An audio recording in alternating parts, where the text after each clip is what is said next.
l'extension d'Arles avec notre nouvel invité qui organise là-bas un festival de recyclage.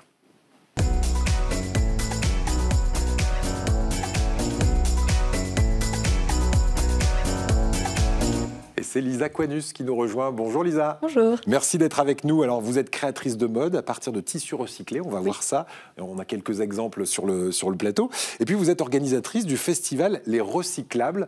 Il est né, pas par hasard, mais il est né d'un défi, ce festival. Il est né d'un défi. Un défi de défilé de mode. Qu'est-ce que c'est l'idée de départ de ce festival? En fait, c'est un projet que j'ai mené l'année dernière avec l'association Pays d'Arles en Transition, et qui consistait à collecter des déchets textiles auprès des Arlésiens, qui connaissaient mon travail depuis plusieurs années sans trop savoir exactement comment je fonctionnais.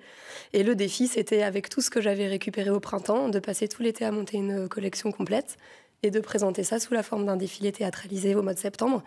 Et ça a très très bien marché, les gens étaient super contents de participer parce que c'était hyper ludique et pas du tout culpabilisant. Parce que ce qui est bien, c'est que vous faites participer aussi les Arlésiens, les habitants. Oui. On leur dit, venez nous apporter vos déchets recyclables, et puis nous on va les recycler, mais pas en faisant n'importe quoi avec. On va faire pratiquement des œuvres d'art, des robes de créateurs, de créatrices comme vous. C'est vraiment ça l'esprit de ce festival aujourd'hui, qui va avoir lieu du 18 au 23 mars à Arles. C'est quoi les grandes lignes du programme, les temps forts? C'est le même principe que ce que j'avais fait l'année dernière, sauf que là, on ouvre à toutes les disciplines. On a réuni une vingtaine d'artisans et d'artistes locaux, presque que des Arlésiens d'ailleurs, qui bossent naturellement avec des matériaux recyclés. Et depuis le 7 février, là, toutes les semaines, le jeudi, on fait des collectes pour récupérer plein d'objets que les Arlésiens n'utilisent plus parce qu'ils sont cassés, obsolètes ou trop vieux. Et là, à partir du 18, on se réunit dans les salles de l'Archevêché à Arles pour installer nos ateliers sur place. On va être 8 à travailler toute la semaine.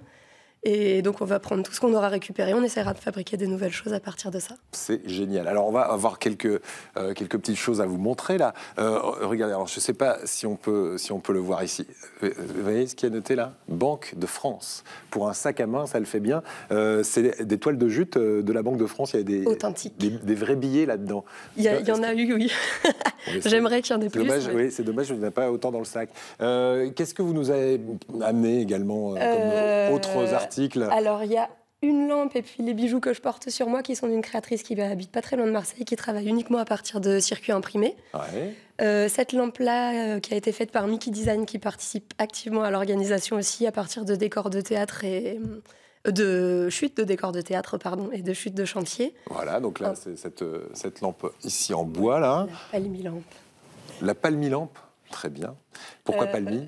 Parce que... Il faudra lui demander, mais c'est probablement à cause de son pied. D'accord. Ah oui, pardon, je n'avais pas vu. Oui, mais vous ne l'avez pas sous les yeux. C'est à cause de ça, effectivement, je vous confirme, c'est une palme.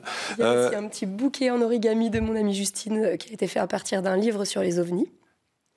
Et puis un bracelet en métal en plaque de bronze avec des rivets faits à la main en acier chirurgical. Ils sont bien perchés quand même, vos copains, parce que j'ai ramené le plus présentable. Un livre sur les ovnis qui a aidé à faire le bouquet en origami là. C'était pas ses lectures à elle. Alors, il y aura un lieu d'exposition. Comment est-ce qu'on en profite de ce festival? Tout simplement, je vais à Arles entre le 18 et 23 mars. Vous m'avez parlé de l'évêché. Il y a d'autres endroits dans la ville? Alors, il y a l'Archevêché où on sera en résidence donc toute la semaine. Ce sera ouvert au public de 14h à 19h tous les soirs. Et puis on fait une très grosse journée le samedi 23 à la Fondation Manuel Rivera Ortiz, rue de la Calade, où toute la journée il y aura toutes les associations locales en fait qui bossent sur la thématique du recyclage qui vont venir présenter leurs activités. Donc avec une vente de costumes par plein d'associations, une présentation, il y a le CPIE dont vous parliez tout à l'heure qui va présenter un projet d'escape game pour présenter les marais du Viguera. CPIE, c'est quoi CPIE ça... Eh bien, vous l'avez dit tout à l'heure. On parle à la fin de l'émission. Mais je déteste les sigles. Donc le CPIE, ce sont ces centres permanents pour l'environnement. Voilà. Mais moi, quand on me parle de sigles, je suis comme le téléspectateur. Mais comme vous l'aviez dit, je me suis dit que vous connaissiez ça par cœur. Je suis d'accord avec vous, vous qui regardez.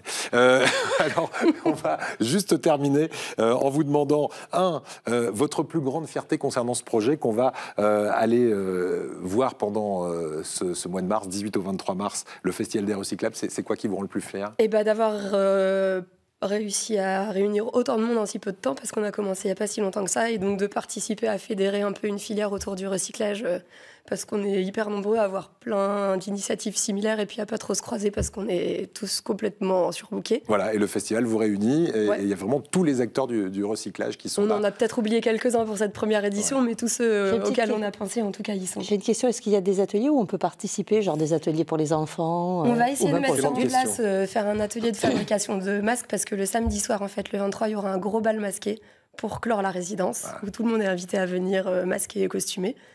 Et donc, on va essayer de tous se réunir sur place pour faire un atelier. Pour créer des vocations, par exemple ? Par exemple, ce serait super. Bon, Virginie, comme elle adore se déguiser, je suis sûr que vous allez la voir au bal masqué. Oui, mais par contre, je ne suis pas très douée pour faire des petites choses avec vous. Merci, en tout cas, Lisa. Et on va donc rappeler les dates 18 au 23 mars pour les recyclables, ce festival à Arles. Et avant de vous quitter, je ne vous lâche pas sans vous demander, c'est une tradition dans cette émission, votre chanson Bonne Humeur, celle qui vous met en joie. Qu'est-ce qui vous ferait plaisir d'entendre là, quelques secondes? Alors, un petit tourment d'amour de Francky Vincent. Francky Vincent. Tant pis pour le Francky Vincent que l'on connaît, le tube de Francky Vincent. Vas-y Francky, c'est bon. Pas celui-là, mais alors si vous avez que celui-là. Mais pour nous, Francky Vincent, c'est ça. C'est ça, écoutez. Il n'y a pas que la fête dans la vie, il y a le sexe aussi. Quand je vous disais qu'il était un peu perché dans ce festival, les recyclables, allez-y parce que vous allez passer, à mon avis, de bons moments avec Lisa Coinus et tous ses camarades pour ce recyclage. C'est ce qu'on appelle l'upcycling. Merci beaucoup à vous et